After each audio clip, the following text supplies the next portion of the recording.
Hello and welcome to the Cradle. We're going to talk about Die Hard. Die Hard is a 1988 action thriller film directed by John McTiernan, based on a novel from 1979 called Nothing Lasts Forever. Yeah, by the way, it's based on a novel. Did you know that? Starring Bruce Willis and, you know what? Most importantly, the late, great Alan Rickman, who you might know as Severus Snape.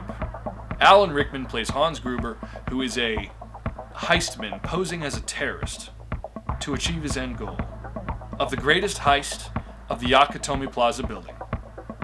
In this film, you have it all.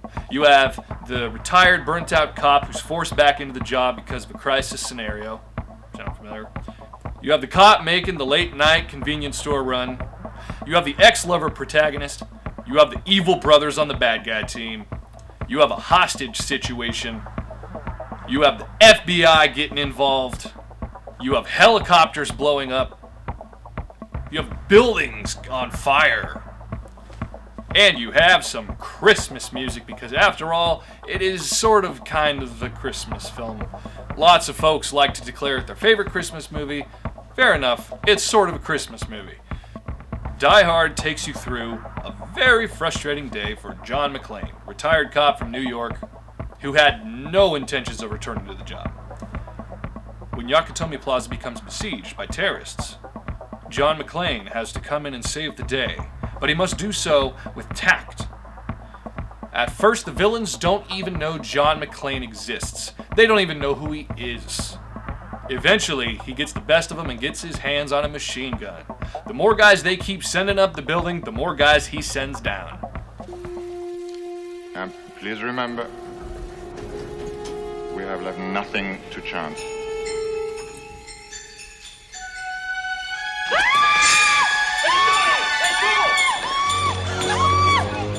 Get them back! Not back!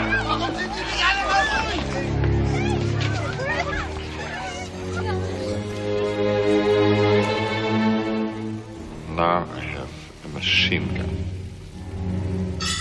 Ho, ho, ho.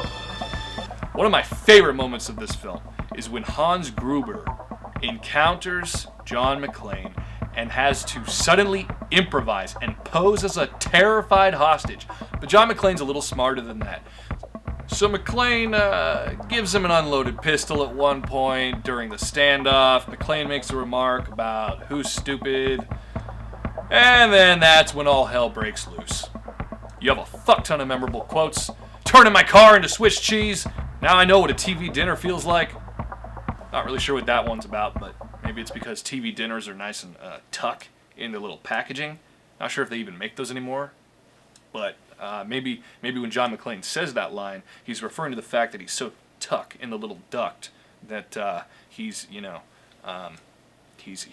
like a TV dinner. Not sure. Doesn't matter. He says it with charm. You got the stubborn douchebag hostage who's going to try to sell out John McClane and ruin it for everybody else. You have walkie-talkie banter between the protagonist and the antagonist, which is some of the funnest parts of the whole film. I thought I told all of you I want radio silence until further... I'm very sorry, Hans. I didn't get that message. Maybe you should have put it on the bulletin board. I figured since I waxed Tony and Marco and his friend here, I figured you and Carl and Franco might be a little lonely, so I wanted to give you a call. How does he know so much about this? This is very kind of you. I assume you are a mysterious party crasher. You are most troublesome for a security guard. Sorry, Hans, wrong guess. Would you like to go for double jeopardy where the scores can really change? You also have one of the most memorable slow-motion death scenes of any antagonist ever. And it is fun to watch no matter how many times you've seen that scene.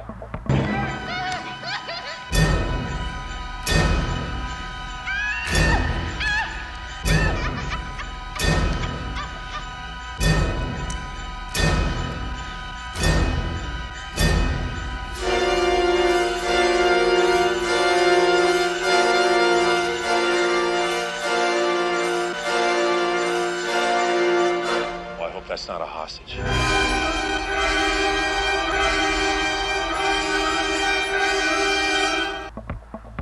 And that applies to the rest of the movie.